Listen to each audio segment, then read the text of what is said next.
Hello students, last class में हमने सीखा एसिड के बारे में कि जो एसिड्स होते हैं तो किन किन कंपाउंड को हम एसिड कहते हैं और एसिड की प्रॉपर्टी क्या क्या होती हैं। लास्ट लेक्चर में हमने एसिड की प्रॉपर्टी के बारे में डिस्कशन किया था।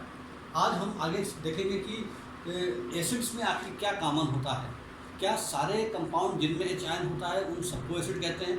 आज हम इसके बारे में डिस्कस करेंगे। तो बच्चे, what thing is common, what thing is common in acid? Acids के अंदर क्या चीज़ कॉमन होती है? तो बच्चों, एसिड के अंदर H प्लस आयन प्रेजेंट रहते हैं। जब उसको हम पानी में घोलते हैं तो H प्लस आयन प्रेजेंट रहते हैं। यही चीज़ कॉमन होती है सभी एसिड के अंदर। तो इसका मतलब क्या हुआ? Acids are those substance, acids are those substance they gives H plus ions, H plus aqueous, H plus ions, किसी को हम लोग बोलते हैं हाइड्रोनियम आयन भी, H3O प्लस कहें या ये कहें, इसका नाम है हाइड्रोनियम आयन, हाइड्रोनियम आयन।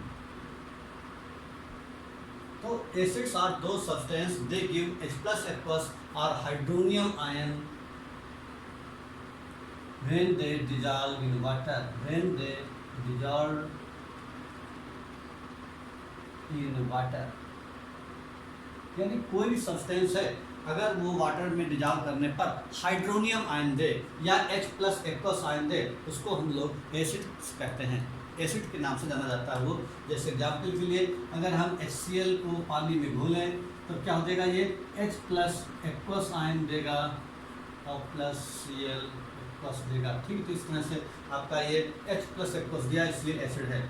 ऐसे ही HNO3 को अगर हम डिजॉल्व कर रहे हैं वाटर में, ठीक है, वाटर में डिजॉल्व हो रही है, ठीक है, तो वाटर में जब डिजॉल्व करेंगे तब ये आपका देगा H प्लस एक्वस यानी और प्लस NO3 माइनस एक्वस। तो इस तरह से ये क्या है? H प्लस आयन दे रहा है, एक्वस आयन दे रहा है, इसीलिए हम इसको एसिड कहते हैं। तो ऐसी तरह कैसे आपका CH3COH, जिसका नाम है एसिटिक एसिड, इसको भी अपन वाटर में डिजॉल्व करें तो ये भी क्या देगा? H प्लस एक्वस देगा और आपका प्लस एसीटेट आयन देगा CH3COO माइनस एक्वस। इस तरह से हम क्या देखते हैं कि ऐसे सभी कंपाउंड जो वाटर में डिजॉल्व करने पर H प्लस एक्वस या हाइड्रोनियम आयन देते हैं वो सारे के सारे एसिड कहे जाते हैं। ऐसा कोई भी कंपाउंड हो, इसका मतलब ये हुआ जितने भी एसिड्स हैं उनमें एक कॉमन चीज़ क्या है? H plus aqueous. यानी जब वो पानी में घोले जाते हैं तो H प्लस एक्वस आयन देते हैं, यही चीज़ कॉमन है। यही और जो कंपाउंड हैं उनसे एसिड ये डिफरेंट बिहेवियर शो करता है, यानी कि H प्लस एक्वस आयन देता है जब उसको हम पानी में घोलते हैं।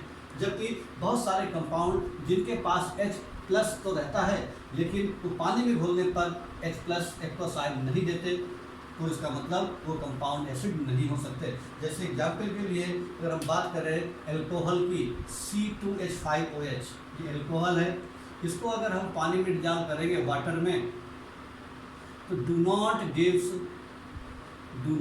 Gives H plus aqueous ion, ये H प्लस एक्वस आयन नहीं देता। इसका मतलब है alcohol is not acid, it is not acid, it is not an acid, ये एसिड नहीं है।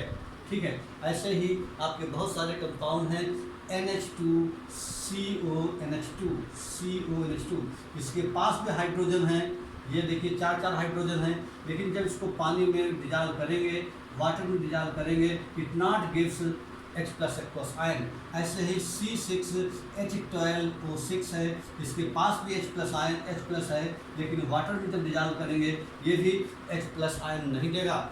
ऐसे ही C12H22O11, इसको कहते हैं शुगर, यानी शुगर, तो ये है ग्लूकोज, इसका नाम बच्चों ग्लूकोज, इसका नाम है यूरिया, इसका नाम है इथेनॉल।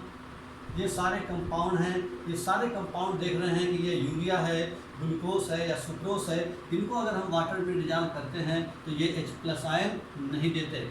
ठीक है। तो इसका मतलब ये हुआ कि एसिड वो होते हैं जो वाटर में डिजॉल्व करने पर H+ आयन देते हैं, H+ एक्वस आयन देते हैं या हाइड्रोनियम आयन देते हैं, उनको क्या कहते हैं, एसिड। तो इसका मतलब ये हुआ कि जितने भी एसिड्स होते हैं सब में एक चीज़ कॉमन है, H+ एक्वस, यानी वो डिसोसिएट हो जाते हैं। और जो कंपाउंड ऐसा ना कर पाएँ, जो कंपाउंड वाटर में डिजॉल्व करने पर H+ आयन ना दे पाएँ, वो सारे कंपाउंड एसिड नहीं कहे जाते। तो खास बात यह है कि एसिड वही सब्सटेंस हैं जो वाटर में डिजॉल्व करने पर H+ एक्वस आयन दें, जबकि ये कंपाउंड H+ एक्वस आयन नहीं दे रहे हैं। इसका मतलब these are not called acids. Okay बच्चों, तो एसिड्स में क्या चीज़ कॉमन है ये हमने देखी। कौन सी एसिड में कॉमन होती है, वो क्या कॉमन होती है, H+ aqueous ion when they are dissolve in water. ठीक है बच्चों, तो इस तरीके से H+ आयन कॉमन होते हैं सभी एसिड के अंदर, चाहे वो एसिड स्ट्रांग हो और चाहे वो एसिड वीक हो, ठीक, सभी में वो चीज़ कॉमन होती है। अब बात होती है स्ट्रॉन्ग एसिड कौन से होते हैं, वीक एसिड कौन से होते हैं। तो बच्चों स्ट्रॉन्ग एसिड ये की लास्ट क्लास में हमने शायद डिस्कस किया भी था, फिर से एक बार डिस्कस करते हैं। स्ट्रॉन्ग एसिड्स वो होते हैं, strong acids are those substance which are completely dissociated in water. यहाँ पर है strong acids, strong acids are those substances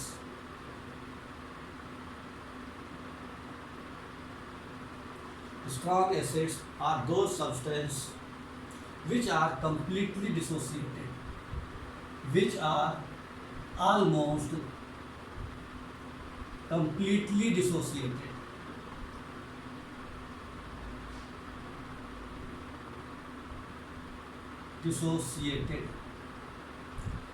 ऐसे कंपाउंड जो लगभग पूरी तरह डिसोसिएट हो जाए। किसमें डिसोसिएट हो जाए, H+ एक्वस आयन और दूसरा कोई आयन है उसमें कंप्लीट डिसोसिएट हो जाते हैं। तो ऐसे कंपाउंड को हम आप स्ट्रॉन्ग एसिड के नाम से कहते हैं। जैसे एग्जाम्पल के लिए HCl, अगर HCl को डिजॉल्व करेंगे तो पूरी तरह से ये आपका वाटर में डिजॉल्व हो जाएगा और क्या देगा, H+ एक्वस आयन देगा और Cl- एक्वस देगा। तो इस तरह से हम क्या देखते हैं कि ये जो एसिड है ये आपके स्ट्रॉन्ग एसिड है। ऐसे ही स्ट्रॉन्ग एसिड और कौन सा है, H2SO4, ये भी स्ट्रॉन्ग एसिड है। HNO3 ये भी स्ट्रॉन्ग एसिड है। HClO4 जिसका नाम है परक्लोरिक एसिड, परक्लोरिक एसिड ये भी स्ट्रॉन्ग एसिड है। PTC, ऐसे और बहुत सारे स्ट्रॉन्ग एसिड हैं, नाम याद रखना है। इसका नाम बच्चों हाइड्रोक्लोरिक एसिड, इसका नाम सल्फ्यूरिक एसिड, इसका नाम नाइट्रिक एसिड, इसका नाम परक्लोरिक एसिड। ये वाला जो कंपाउंड है इसका नाम है नाइट्रिक एसिड, नाइट्रिक एसिड नाम याद रखेंगे सभी लोग। इसका नाम है सल्फ्यूरिक एसिड, सल्फ्यूरिक एसिड ये वाला, और ये वाला है हाइड्रोक्लोरिक एसिड, ये वाला सल्फ्यूरिक एसिड है। तो इस तरीके से स्ट्रॉन्ग एसिड्स वो होते हैं जो कंप्लीट डिसोसिएटेड हो जाते हैं।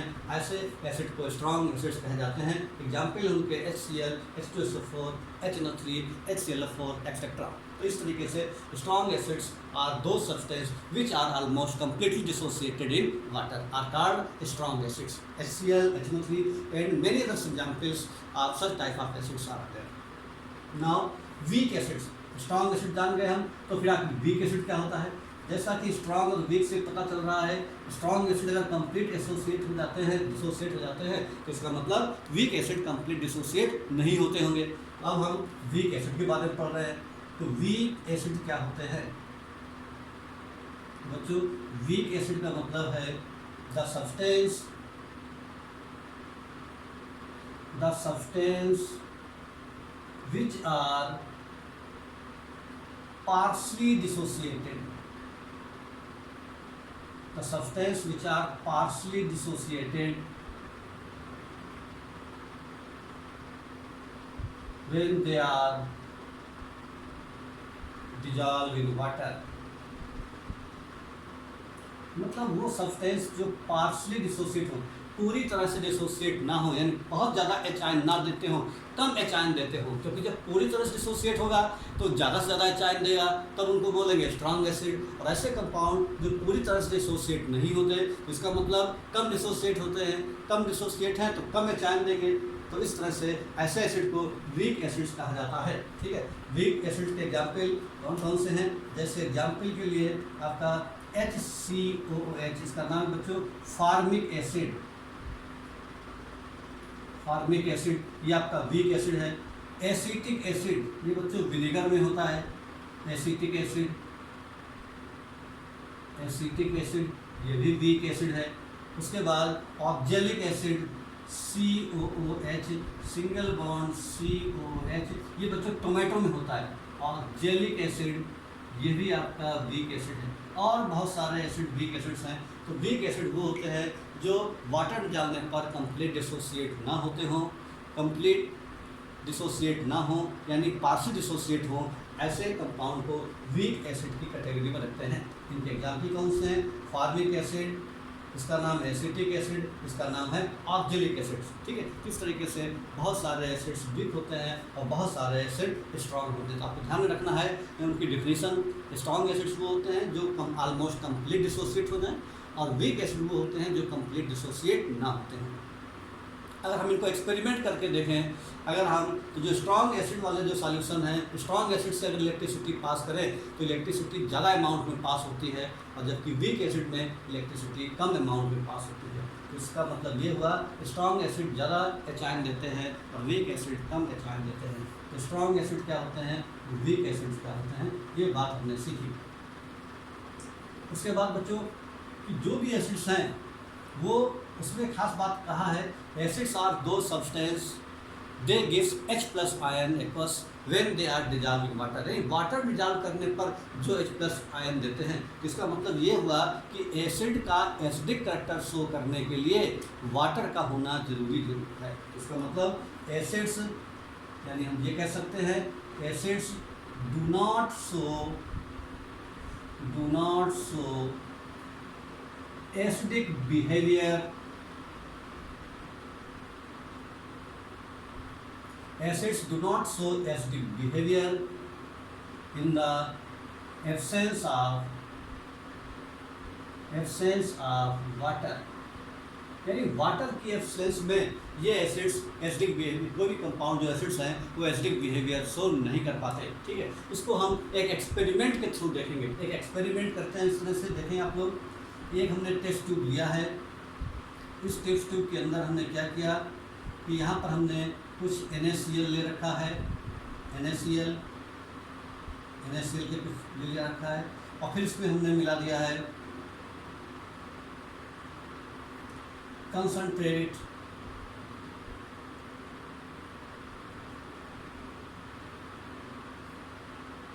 H2SO4, ये हमने लिया। इन दोनों का आपस में रिएक्शन होगा, यहाँ पर रिएक्शन होगा तो क्या कंपाउंड बनेगा, तो रिएक्शन होने के बाद जो कंपाउंड बनेगा वो क्या होगा, NaCl, और इसमें हमने H2SO4 मिलाया है। तो ये दोनों रिएक्शन करेंगे, यहाँ पर बैलेंस करेंगे, यहाँ 2 हाइड्रोजन हैं तो 2 लगा देंगे यहाँ पर, तो ये बन जाएगा Na2SO4 और प्लस 2HCl, यानी HCl नाम का एसिड बनेगा, HCl। तो इन दोनों का जब रिएक्शन हुआ तो HCl बना। अब जो HCl एसिड बना या उसके जो वेपर्स बने, हमने यहाँ पर एक कार्क लगा दी इस तरह से, यहाँ पर एक कार्क लगा दिया इस तरह से, एक कार्क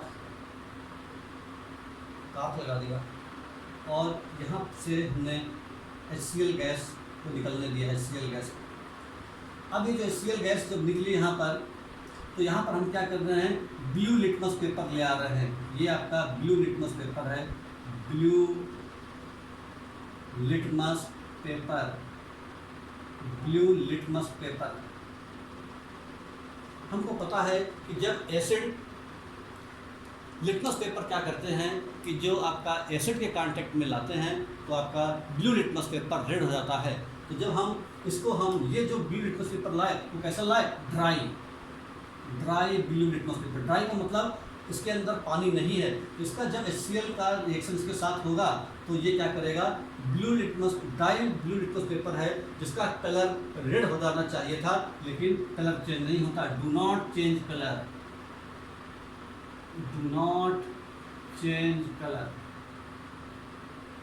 कलर को चेंज नहीं करता। ठीक है, लेकिन फिर हमने क्या किया, एक दूसरा ऑपरेटर्स इसी तरह से लिया, यहाँ पर भी हमने NaCl डाला और यहाँ पर भी हमने H2SO4 डाला, और यहाँ पर जो गैस बनी यहाँ पर भी हमने कार्क लगा दिया पहले की तरह, और यहाँ पर जो हमारी HCl गैस गई, HCl, अब की हमने यहाँ पर क्या किया, ब्लू लिटमस पेपर लिया। ये कैसा लिया, मॉइस्ट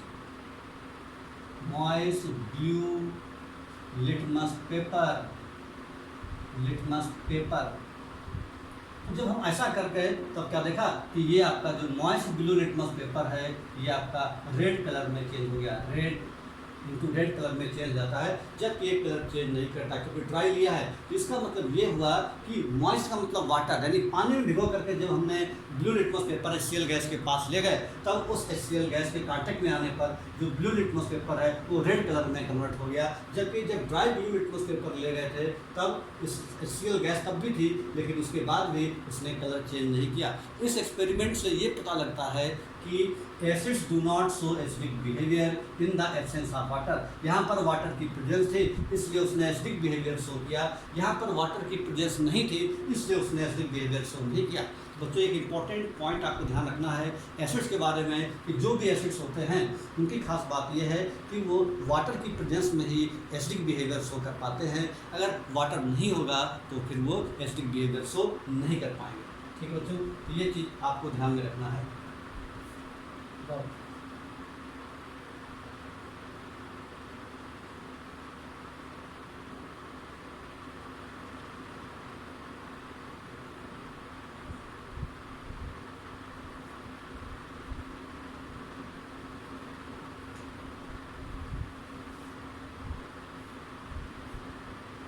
अब बच्चों आज हम पढ़ेंगे आगे कि जो एसिड्स हैं जिनके बारे में अभी हमने सीखा कि अगर हम जैसे वाटर ले लें, वाटर, तो वाटर को हम डिजॉल्व करते हैं, ठीक है, वाटर डिजॉल्व इन वाटर जब डिसोसिएट होगा आपका तब ये आपका H आयन देता है और हाइड्रोक्सिल आयन भी देता है, H आयन देगा और आपका OH आयन भी देगा, ठीक है।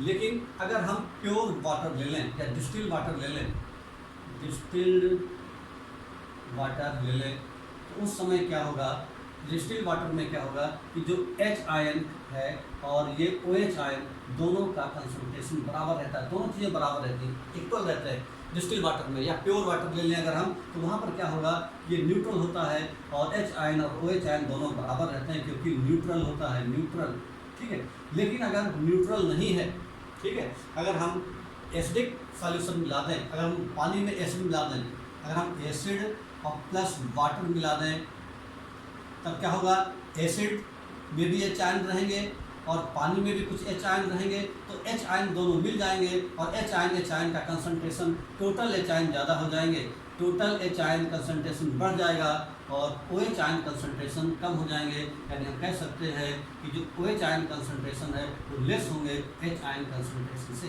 इसका मतलब ये हुआ कि जितने भी आपके एसिड्स हैं, ठीक है, उनमें खास बात क्या होती है कि H ion concentration OH ion concentration से ज़्यादा होता है, ठीक है। ऐसे ही अगर हम किसी बेस को पानी में घोल दें तो पानी में OH आयन रहते ही रहते हैं, बेस में OH आयन मिलाएंगे तो OH आयन कंसंट्रेशन बढ़ जाएगा। तो इसका मतलब ये हुआ कि वहाँ पर बेस में OH आयन कंसंट्रेशन की वैल्यू ज़्यादा होती है। तो कोई भी सॉल्यूशन जो अगर एसिडिक बिहेवियर शो करता है तो एसिडिक नेचर में H ion concentration OH ion concentration से ज़्यादा होते हैं, और अगर कोई बेसिक सॉल्यूशन है तो वहाँ पर क्या होगा, OH आयन कंसंट्रेशन की वैल्यू H आयन कंसंट्रेशन से ज़्यादा होती है। बेसिक मतलब ये हुआ कि यहाँ पर चाहे सॉल्यूशन एसिडिक हो चाहे सॉल्यूशन बेसिक हो, दोनों में H आयन कंसंट्रेशन रहते हैं। हाँ, जब सॉल्यूशन एसिडिक होता है तब वहाँ पर H आयन कंसंट्रेशन बच्चों ज़्यादा होते हैं, और अगर सॉल्यूशन बेसिक है तो वहाँ पर H आयन कंसंट्रेशन की वैल्यू OH आयन के कंपेरिजन में कम होती है। लेकिन H आयन होते दोनों में ही है, चाहे सॉल्यूशन एसिडिक हो और चाहे सॉल्यूशन बेसिक। इस बात को ऑब्जर्व करने के बाद सोरेनसन नाम के साइंटिस्ट ने इसी बात को ऑब्जर्व किया 1909 में सोरेनसन नाम के साइंटिस्ट है, उन्होंने ये ऑब्जर्व किया कि चाहे कोई सॉल्यूशन एसिडिक बिहेवियर शो कर रहा हो चाहे कोई भी सॉल्यूशन बेसिक बिहेवियर शो कर रहा हो, दोनों में H आयन कंसंट्रेशन कॉमन होते हैं। और उन्होंने इसी बात को ध्यान में रखते हुए एक स्केल लिया और उस स्केल को एक स्केल दिया, और वो जो स्केल था उसको क्या कहते हैं हम लोग, pH स्केल। वही स्केल क्या था, पीएच स्केल के नाम से जाना गया। तो पीएच स्केल रहता है। तो पीएच स्केल क्या क्या उन्होंने यहाँ पर जो एसिडिक बिहेवियर या बेसिक बिहेवियर को शो करने के लिए उन्होंने 0 से लेकर के 14 तक नंबर दिए, 0 to 14 नंबर दिए, 0 से लेकर के 14 तक नंबर दिए उन्होंने। और एक प्रकार का स्केल शो करा, उसके एक तरफ रखा इन्होंने 0, बीच में रखा 7, यहाँ पर रखा 14, यहाँ पर रखा 8, इस तरह से 9, 10, 11, 12, 13 और 14, इस तरीके से इन्होंने ये स्केल बनाया। और ऐसे ही यहाँ पर इन्होंने क्या किया, 6, 5, 4, 3, 2, 1 और 0, ठीक है, इस तरीके से 0। तो ये जो है इन्होंने ये स्केल दिया 0 से लेकर के 14 तक, ठीक है। जो 7 पॉइंट दिखाया ये जो है न्यूट्रल के लिए दिखाया। न्यूट्रल जो सॉल्यूशन होते हैं उनको pH 7 होती है, इसी को हम लोग कहते हैं। जो ये वैल्यू बनी है इसको अपन pH स्केल के नाम से जानते हैं, pH स्केल। तो ये जो pH स्केल है ये इस स्केल के थ्रू ये पता लगता है कि कोई सॉल्यूशन का बिहेवियर pH के अकॉर्डिंग एसिडिक है या बेसिक। इस बात को जानने के लिए उन्होंने एक स्केल दिया जिसको बोलते हैं pH स्केल। ऐसे कंपाउंड जिनकी जो pH है 7 से कम होती है उनको हम एसिडिक नेचर वाले कहते हैं, उनका नेचर एसिडिक होता है। जिनकी pH 7 होती है एग्जैक्ट वो न्यूट्रल होते हैं। और जिनकी pH 8 से लेकर 14 के बीच में होती है उनको बच्चों बेसिक नेचर वाले सब्सटेंस कहा जाता है। तो मतलब ये हुआ कि अगर pH स्केल 0 है तो एसिडिक होगा, pH स्केल 1 है तो एसिडिक होगा, pH स्केल 2 है तो एसिडिक होगा। यानी ये सारे 6.79 तक ये सारे क्या होंगे, सारे एसिडिक कहे जाएंगे। इसके बाद 7 से लेकर 7 आपका न्यूट्रल है, फिर 7 के ऊपर 8, 9, 7.5, 7.6 ये सारे बेसिक नेचर के होंगे। इस तरीके से सोरेनसन नाम के साइंटिस्ट ने स्केल दिया जिसको बोलते हैं pH स्केल। और जो ये pH स्केल था, pH की जो वैल्यू थी वो किस पर डिपेंड करती थी, H आयन कंसंट्रेशन के ऊपर। उन्होंने एक फार्मूला दिया कि H आयन कंसंट्रेशन बराबर 10 की पावर माइनस pH, ये उन्होंने फार्मूला दिया। और उन्होंने बोला कि जो pH है यानी pH is inversely proportional to H ion concentration. मतलब H आयन कंसंट्रेशन जितना ज़्यादा होगा pH वैल्यू उतनी कम होगी। अगर कोई सॉल्यूशन है जिसके H आयन का कंसंट्रेशन बहुत कम है तो pH वैल्यू उसकी बहुत ज़्यादा होगी। तो इस फार्मूले से pH निकाली जाती है बच्चों। तो pH का मतलब है pH, P और H क्या स्टैंड करते हैं। P जो है, P का मतलब जर्मन भाषा का एक शब्द है, जर्मन भाषा, जर्मन लैंग्वेज है। जर्मन लैंग्वेज में P का मतलब होता है पोटेन। P स्टैंड्स फॉर पोटेन, पोटेन इसका मतलब होता है पावर। तो P का मतलब है, P stands for power. P का मतलब क्या बच्चों, पावर। P का मतलब पोटेन और पोटेन का मतलब पावर। जर्मन भाषा का शब्द है पोटेन जिसका मीनिंग होता है पावर। और H का मतलब होता है H आयन कंसंट्रेशन। तो pH का मतलब होता है power of hydrogen ion concentration. तो H आयन कंसंट्रेशन की जो पावर होती है 10 के ऊपर पावर, उसी को हम लोग बोलते हैं pH। तो इस तरीके से बहुत सारे जो कंपाउंड हैं उनकी pH इस pH स्केल के थ्रू पता चल जाती है। तो यहाँ पर एक नोट करने वाली बात ये है, pH स्केल में किसने pH स्केल दिया, सोरेनसन नाम के साइंटिस्ट ने दिया। कब दिया, 1909 में दिया। उन्होंने क्या बताया स्केल से, ऐसे सब्सटेंस जिनकी pH 7 से कम होती है वो एसिडिक नेचर वाले होते हैं। ऐसे सब्सटेंस जिनकी pH एग्जैक्ट 7 होती है वो न्यूट्रल नेचर के होते हैं। ऐसे सब्सटेंस जिनकी pH 7 से ज़्यादा 14 तक होती है, ऐसे सब्सटेंस को हम बेसिक नेचर वाले कहते हैं। pH का मतलब क्या है, power of hydrogen ion. P German भाषा का एक शब्द है जिसका मतलब है पोटेंज, जिसका मीनिंग होता है पावर। और H का मतलब हाइड्रोजन आयन। तो pH का मतलब है पावर ऑफ हाइड्रोजन आयन। यानी हम कोई भी सॉल्यूशन चाहे वो एसिडिक हो चाहे बेसिक हो, H आयन दोनों में ही होते हैं। तो इसी H आयन को हम कंपेयर करके, इसी H आयन को देख करके हम जान सकते हैं कि आपका जो भी कंपाउंड है वो एसिडिक है या बेसिक है। तो हम बच्चों pH, कुछ सब्सटेंस है उनकी हम pH लिख रहे हैं, फिर pH पर बेस्ड कुछ न्यूमेरिकल नियम बताते हैं। और कुछ सब्सटेंस हैं उनकी पीएच हम लिख देते हैं। तो जैसे हमारे पास कुछ सब्सटेंस है, एक टेबल दी हुई है, उस सब्सटेंस की हम पीएच लिखेंगे। तो सबसे पहले जो हमारे पास सब्सटेंस है उसकी पीएच हम लिखने जा रहे हैं। पीएच कौन कौन से सब्सटेंस की, तो कुछ सब्सटेंस हैं जैसे कि हमारे पास है एसिड सॉल्यूशन है और उसकी कुछ पीएच वैल्यू दे रखी है। तो सॉल्यूशन है हमारे पास और एक तरफ लिखेंगे सॉल्यूशन और एक तरफ लिखेंगे बच्चों पीएच। तो सॉल्यूशन और पीएच, कैसी पीएच है, सॉल्यूशन है तो कैसी उसकी पीएच है, और पीएच है तो उसका नेचर कैसा है। तो सॉल्यूशन और ये पीएच वैल्यू, ठीक है भैया। तो पीएच वैल्यू जो है ये सॉल्यूशन और ये पीएच वैल्यू, और ऐसे बीच में थोड़ी सी लाइन खींच दो। तो सॉल्यूशन अगर हमारे पास है, मान लीजिए कि कंसनट्रेट HCl, मान लो ये कंसनट्रेट HCl है, तब ऐसे कंपाउंड की पीएच कितनी होगी, 0। इसका मतलब ये बहुत ही स्ट्रॉन्ग एसिड है। उसके बाद डाइल्यूट हाइड्रोक्लोरिक एसिड, मतलब उसमें हम पानी थोड़ा मिला दें एसिड में, तो डाइल्यूट हाइड्रोक्लोरिक एसिड की बात करेंगे, डाइल्यूट हाइड्रोक्लोरिक एसिड HCl, तो इसकी पीएच कितनी हो जाएगी, 1। इसका मतलब ये थोड़ा कम स्ट्रॉन्ग है, यानी ये कंसनट्रेट ज़्यादा स्ट्रॉन्ग है और वीक वाला कम स्ट्रॉन्ग है। उसके बाद जो विनेगर है, लेमन जूस है, उसकी पीएच 2.5 है। जो लेमन जूस है भैया, लेमन जूस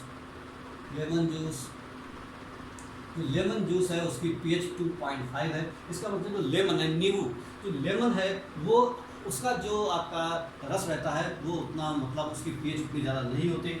उसके बाद में विनेगर की पीएच है आपका, विनेगर आप जानते ही हैं, विनेगर जिसको हम सिरका कहते हैं, विनेगर, इसकी पीएच 4.0 है। बच्चों सिरका आप जानते हैं, सिरका चाउमीन वगैरह में पड़ता है ना, तो सिरका जो है विनेगर उसकी पीएच कितनी है, 4.0।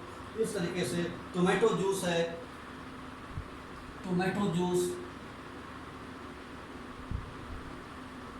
जूस इसकी पीएच है 4.1। तो इस तरीके से क्या देखते हैं, डिफरेंट कंपाउंड है उनकी पीएच हम बता रहे हैं। उसके बाद में कॉफ़ी की पीएच है 5.0, कॉफ़ी की पीएच है 5.0, यानी काफ़ी थोड़ा सा कम एसिडिक है। और सॉफ्ट ड्रिंक्स जो है, कोल्ड ड्रिंक, सॉफ्ट ड्रिंक्स, इनकी पीएच कितनी बच्चों, 6.0। तो इस तरह से बहुत सारे जो कंपाउंड हैं उनकी पीएच हमने बताई है। उसके बाद फिर हम सॉल्यूशन और पीएच देख रहे हैं, सॉल्यूशन और पीएच। तो उसके बाद में अगला कंपाउंड है जैसे मिल्क, तो मिल्क की पीएच 6.5 होती है, मिल्क इसकी पीएच कितनी होती है, 6.5। उसके बाद प्योर वाटर, तो जो प्योर वाटर रहता है इसकी पीएच क्या होती है, 7.0, यानी कैसा न्यूट्रल, क्योंकि उसकी पीएच कितनी है, 7 है, ना तो वो एसिडिक है ना ही भैया वो बेसिक है। उसके बाद में आपका सलाइवा, जो सलाइवा मुंह की जो लार जिसको बोलते हैं हम लोग, सलाइवा, जो इसकी पीएच है वो कितनी रहती है, उसकी पीएच रहती है 7.4 रहती है पीएच।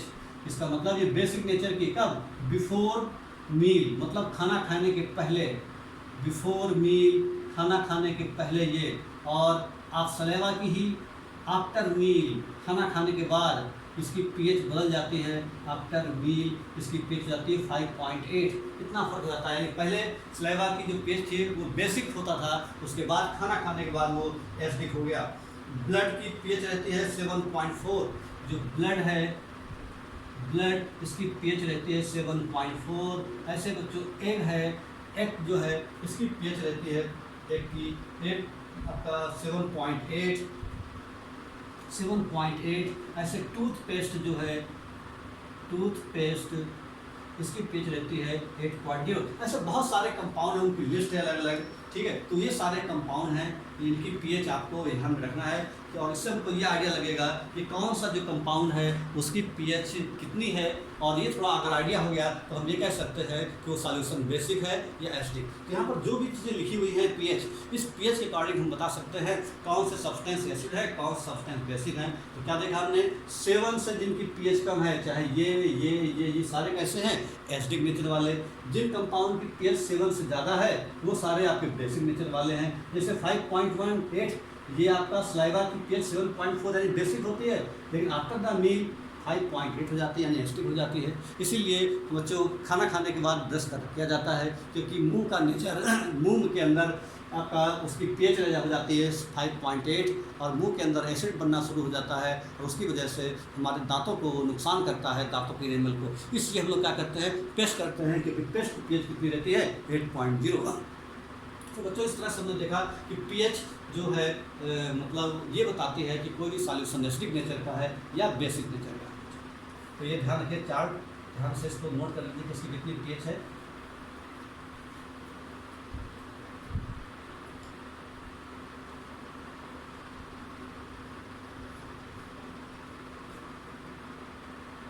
अब बताएंगे हम pH पर कुछ क्वेश्चन। pH क्या होता है? pH बराबर होता है हाइड्रोजन आयन का कंसंट्रेशन, यानी H आयन कंसंट्रेशन बराबर होता है 10 की पावर माइनस pH, ये वैल्यू, ठीक है। और इसी का हम बच्चों लॉग ले लेते हैं। लॉग आप लोगों ने लॉग 10 क्लास में बच्चों ने लॉग शायद नहीं पढ़ा होगा, या मैथ्स में पढ़ा भी होगा, ठीक है। तो अगर नहीं पढ़ा है तो लॉग के बारे में थोड़ी जानकारी कर लें, और इससे आपको क्या होगा कि आगे 11th क्लास में आपको हेल्प मिलेगी, ठीक है। और ये जो हम बताने जा रहे हैं ये आपका 11th क्लास में शुरू होगा। 10th में खाली pH के बारे में बताया गया है, pH पर बेस्ड न्यूमेरिकल नहीं बताया गया है। फिर हम थोड़ा सा 10th से थोड़ा सा ज़्यादा पढ़ लेते हैं एडवांस में, जिससे कि हमको आगे चल के हेल्प मिले, ठीक है। तो देखो क्या करते हैं बच्चों, लॉग एक शब्द होता है लॉग, इसको हम कहते हैं लॉगरिथम। लॉग मतलब शॉर्ट में कहते हैं लॉगरिथम, जो रहता है उसको शॉर्ट में कहते हैं लॉग।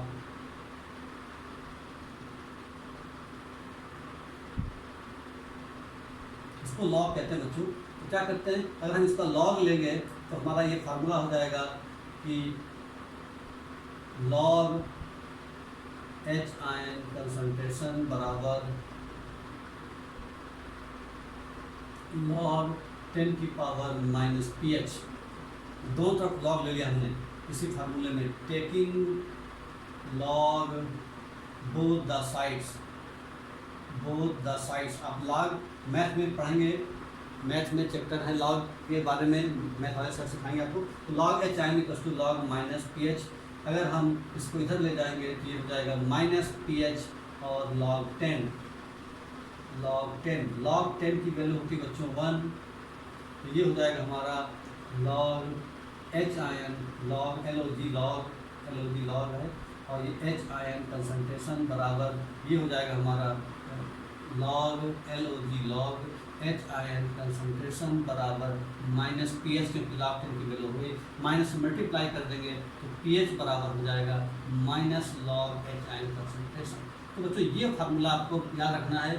ये फार्मूला हमने आपको, ये अगर बात ना भी आए तो भी कोई दिक्कत नहीं है। एक फार्मूला हमारा ये है, और ये हमारा सबसे बढ़िया फार्मूला है। ये उतना अच्छा नहीं है, ये फार्मूले से सारे सवाल आएंगे। pH equals to minus log H ion concentration.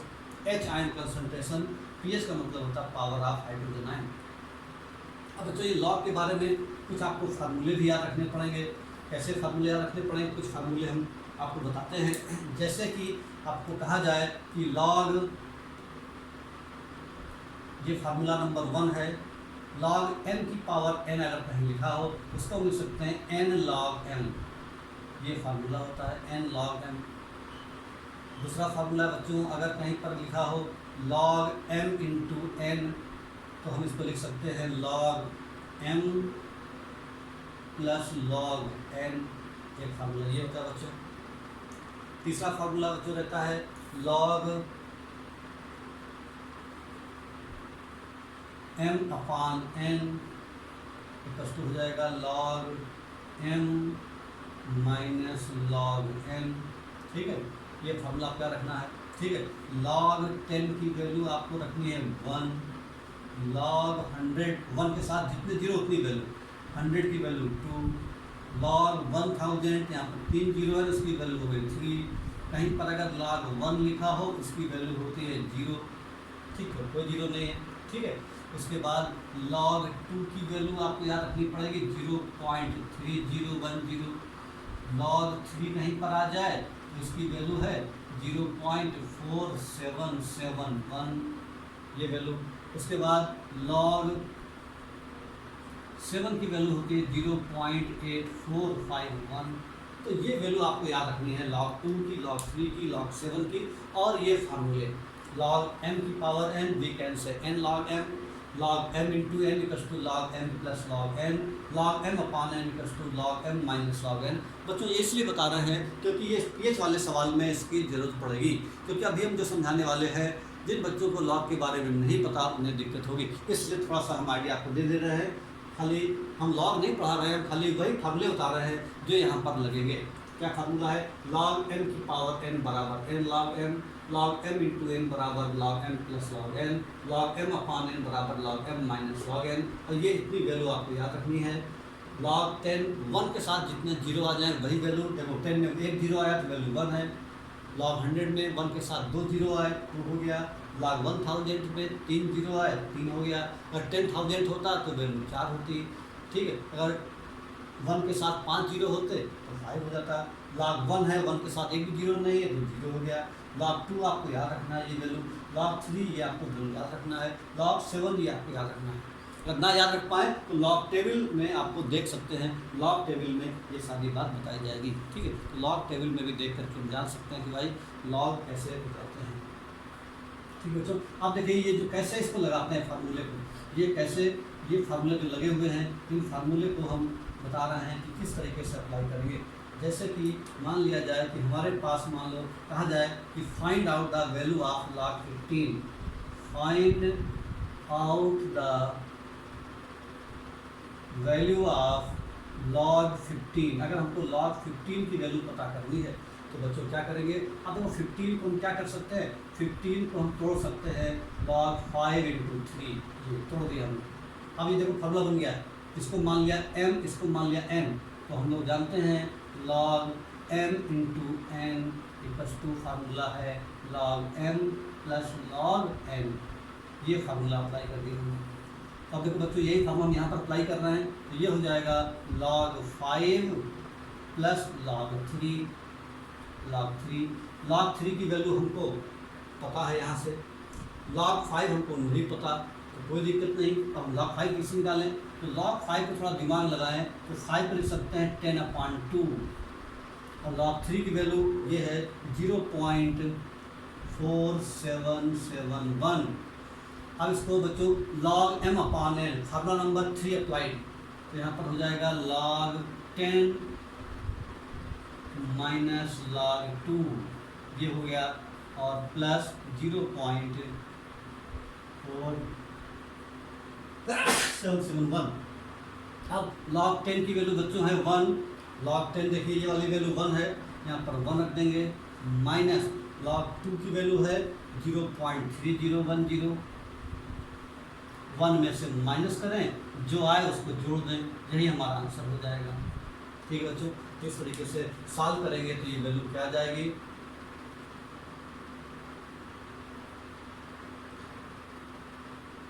तो बच्चों सॉल्व जब करेंगे इसको वैल्यू, तो 1 में से पहले 0.3010 घटाना है, ये वैल्यू आएगी 0.6990 प्लस 0.4771, इसको जोड़ देंगे, 101 आएगा, 7916 कैरी ओवर 1, 8917 कैरी ओवर 1, 5611 ये आ गया, 1 2 3 4 के बाद डेसिमल, यानी आंसर आ गया हमारा इतना, यानी log 15 की वैल्यू हमारी आ जाएगी 1.1761। इस तरीके से हमने log 15 की वैल्यू निकाली, ठीक है बच्चों। फिर अब दूसरा क्वेश्चन कहा जाए फाइंड द वैल्यू ऑफ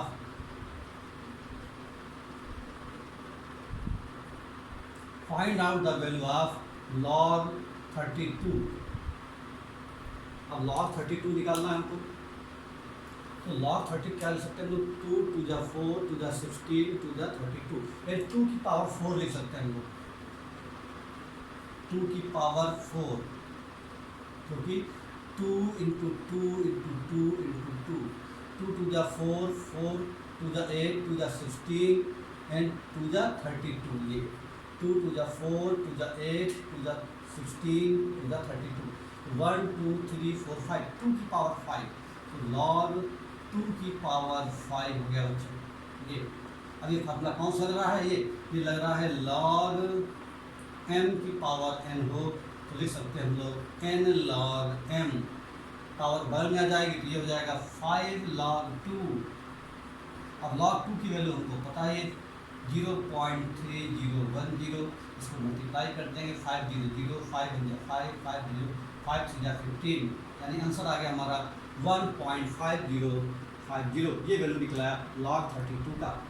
तो इस तरीके से बच्चों को छोटे छोटे सवाल आप सॉल्व करेंगे तो आपको इससे फ़ायदा क्या होगा कि ये आपका न्यूमेरिकल आपको जो केस वाले बताने वाले हैं वो आपको आ जाएंगे। एक सवाल और देते हैं, जैसे कहा जाए log 125 निकालना है या log 250 की वैल्यू पता करनी है। log 250 कितना होगा? तो सबसे पहले अब log 250 को हमने ब्रेक कर लिया log 25 × 10 में, ये तो फॉर्मूला लग जाएगा log m × n, ये फॉर्मूला लग जाएगा log 25 + log 10। log 25 को लिख सकते हैं हम लोग log 5 की पावर 2 और प्लस log 10 की वैल्यू होती 1, since log 10 = we know that 1। log 10 की वैल्यू बच्चों 1 हो गई। अब यहाँ पर फिर फॉर्मूला लगाएंगे log m की पावर n, ये हो जाएगा बगल में 2 log 5 और प्लस 1, 2 log 5 लिख सकते हैं log 10/2, ये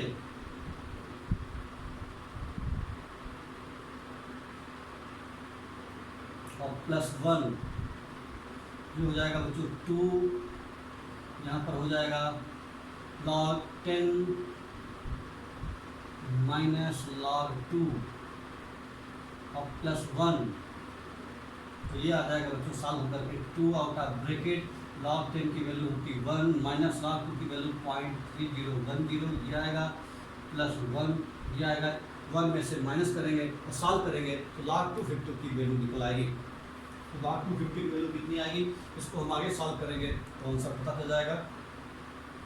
तो क्या करना पड़ेगा, सबसे पहले हमको जो 1 में से माइनस करेंगे 0.3010, तो 2 आउट ऑफ ब्रैकेट है ये, यहाँ पर ये बच जाएगा 0.6990 प्लस 1 है, ये किया हमने, पहले हमने इसको 1 में से माइनस किया, फिर उसको आया उसमें 1 से जोड़ दिया, तो अंदर हो जाएगा 1.6990, अब 2 से मल्टीप्लाई कर दिया, 2 0 0, 2 9 जाए 10, कैरी ओवर 1, 2 9 जाए 3 1 19, कैरी ओवर 1, 2 6 जाए 12 1 13, कैरी ओवर 1, 2 1 जाए 2 1 3, ये वैल्यू आ गई 1 4 के बाद डेसिमल, तो हमारा ये वैल्यू आ गई log 250 की। तो log 250 की वैल्यू आ गई हमारी कितनी, 3.3980। इस तरीके से हमको 2-4 वैल्यू अगर याद हैं तो इसकी हेल्प से हम बहुत सारी वैल्यू हम निकाल सकते हैं और निकाल करके हम उसकी pH निकाल सकते हैं। तो बच्चों आज हम pH पर कुछ क्वेश्चंस बताएंगे आपको करने के लिए, ज़्यादा नहीं, सिर्फ 2-4 क्वेश्चन बताएंगे अभी केवल। जैसे आपसे कहा जाए find the pH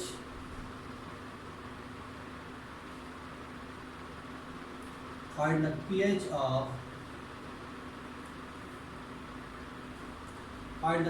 of solution having H ion concentration equals to 0.003 m। इस तरीके से हमारा कोई एसिड है, उसका एच आयन कंसनट्रेशन इतना है, तो सबसे पहले एच आयन कंसनट्रेशन को 10 की पावर में लिखेंगे। क्या लिख सकते हैं इसको हम लोग 1 2 3 4, इसको लिख लिया आपने 3 × 10 की पावर -4। अब हमारे पास pH निकालना है, तो pH का फार्मूला होता है बच्चों pH बराबर -log एच आयन कंसनट्रेशन, ये हमको पता है। एच आयन कंसंट्रेशन क्वेश्चन में दिया हुआ था, एच आयन कंसंट्रेशन अगर हमारा क्वेश्चन में दिया हुआ है तो इसका मतलब हुआ है कि आपका ये वैल्यू पुट कर देंगे तो pH = आ जाएगा -log एच आयन कंसंट्रेशन की वैल्यू है 3 × 10 की पावर -4, ये आ गया। अब क्या आ गया बच्चों माइनस, इसको log m × n का फॉर्मूला लगा देंगे तो हो जाएगा अंदर log 3 प्लस log 10 की पावर -4, ये आ गया। और आगे सॉल्व करेंगे तो -log 3 इसकी वैल्यू पुट कर देंगे अभी, log n की पावर n, तो ये हो जाएगा n log m प्लस और ये -4 log 10, ये log 10 की वैल्यू होती है बच्चों 1, ये पता है पहले से, और log 3 की वैल्यू होती है 0.4771, ये log 3 लिखा है बच्चों, log 3 है ये, log 3, ये इतनी वैल्यू है। और ये वैल्यू हम यहाँ पर पुट कर देंगे तो हमको pH निकल आएगी, ये कितनी होगी, कितनी निकलेगी pH बराबर माइनस log 3 की value 0.4771 plus minus max -4 log 10 की वैल्यू हो गई 1, ये आ गया भैया। अब अंदर क्या हो जाएगा, इस माइनस से मल्टीप्लाई होगा, ये प्लस में हो जाएगा, ये माइनस में हो जाएगा, तो हो जाएगा 4 माइनस 0.4771, यानी 4 में से माइनस कर देंगे तो 4.000, पॉइंट के नीचे पॉइंट रखना पड़ेगा, 4771, इसको माइनस करना है। 10 में से 1 गया बच्चा 9, 9 में से 1 गया बच्चा कितना 2, यहाँ भी 2, 9 4 गया बच्चा कितना 5, यहाँ बच्चा 3। इस तरीके से जो बच्चों pH जो हमारा जो आपका एच आयन कंसंट्रेशन इतना दिया था, ऐसे सॉल्यूशन की pH निकल आई 3.52, और pH 3.52 जो कि 7 से कम है, इसका मतलब सॉल्यूशन कैसा है, एसिडिक। तो इस तरीके से कोई भी सॉल्यूशन एसिडिक है या कोई भी सॉल्यूशन बेसिक है, ये हम निकाल के बता सकते हैं pH के हिसाब से। ठीक बच्चों, तो सवाल जरूर लगाइए, और सवाल ऐसे हम और भी सॉल्व करेंगे इस तरह के सवाल। ये सवाल हालांकि 10th में इक्का दुक्का हो सकता है सवाल हो, 10th में थ्योरी है, केवल सवाल नहीं है, खाली पिच स्केल पूछा जाता है 10th के बोर्ड के एग्जाम में। लेकिन अगर कंपटीशन आपको करना है तो ये आपको याद रखना पड़ेगा, क्योंकि इन सब की जरूरत 11th में पढ़ने वाली है। 11th के शुरू में ही रहेगा, अगर अभी से आप जानते रहोगे तो 11th क्लास में जब ये बातें आएंगी तो आपको नई नई लगेंगी और आपको आसानी से समझ में आएगा जब 11th में पहुँचेंगे। और जिन बच्चों ने नहीं पढ़ा होगा उन्हें थोड़ी दिक्कत आपकी है समझने, इसलिए आप अभी से पढ़ेंगे तो आपको थोड़ा आसान रहेगा 11th क्लास में। ओके बच्चों, ठीक है, तो अगला एक सवाल और करते हैं हम लोग।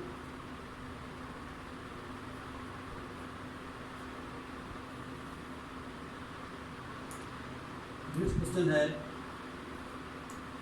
फाइंड द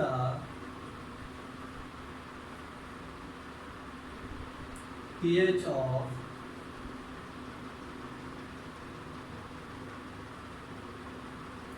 HNO3 solution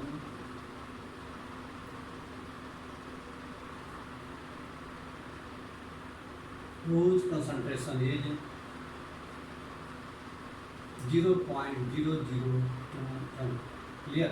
तो HNO3 एच आयन जो है कंसंट्रेशन कितना है, एच आयन कंसंट्रेशन की वैल्यू बच्चों 0.002 m सबसे पहले, और यहाँ पर 2 × 10⁻³ लगा दिया हमने, ये एच आयन कंसंट्रेशन निकला। और तो यहाँ पर 2 × 10⁻³ तो pH बराबर आ जाएगा -log एच आयन कंसंट्रेशन, ये वैल्यू ये है। यहाँ पर log का फार्मूला अप्लाई कर दिया, log m × n, तो फार्मूला भी कैन से log m plus log n equals to -log 2, इसकी वैल्यू पुट कर देंगे यहाँ पर, प्लस -3 log m की power n log m, power बगल में आ गई, और ये हो गया log 10 की वैल्यू होती 1। बच्चों आगे इसके आगे लिख देते हैं, इक्वल्स टू -log 2 की वैल्यू 0.3010, और प्लस माइनस -3 log 10 की वैल्यू 1। इस माइनस से मल्टीप्लाई करेंगे तो माइनस प्लस हो जाएगा, प्लस माइनस हो जाएगा, 3 - 0.3010, 3 में से 0.30 घटा देंगे, ये वैल्यू करीबन मेरे ख्याल से 2 पॉइंट समथिंग करके आएगी। इस तरीके से हम pH निकाल सकते हैं किसी भी सॉल्यूशन की, अगर हमको pH दिया हो तो pH बराबर हमारा आया इतना 3 पॉइंट, तो 3 में से घटाएंगे बच्चों 3.000, पॉइंट के नीचे 0.3010 घटाना, 0 में 0 गया, 9 में 1 गया बच्चा 8, यहाँ बचा 9, यहाँ बचा 6, यहाँ बचा 2, तो हमारा pH निकल आया बच्चों 2.69, यानी ये भी सॉल्यूशन कैसा है बच्चों, एसिडिक। ठीक बच्चों, अगली क्लास में हम लोग फिर कुछ पढ़ेंगे इसके pH पर बेस्ड क्वेश्चन, और फिर उसके बाद पढ़ेंगे बेस के बारे में। ठीक है। बेस जिस तरह से हमने एसिड के बारे में पढ़ा, एसिड की प्रॉपर्टी के बारे में पढ़ा, ठीक है। अगली क्लास में हम थोड़ा सा ये भी सीखेंगे कि एसिड का इंडस्ट्री में क्या क्या यूज है, कुछ एसिड के बारे में बताएंगे कहाँ पर उसका क्या क्या यूज होता है। सवाल उसके बाद फिर हम लोग बेस के बारे में पढ़ना सीखेंगे।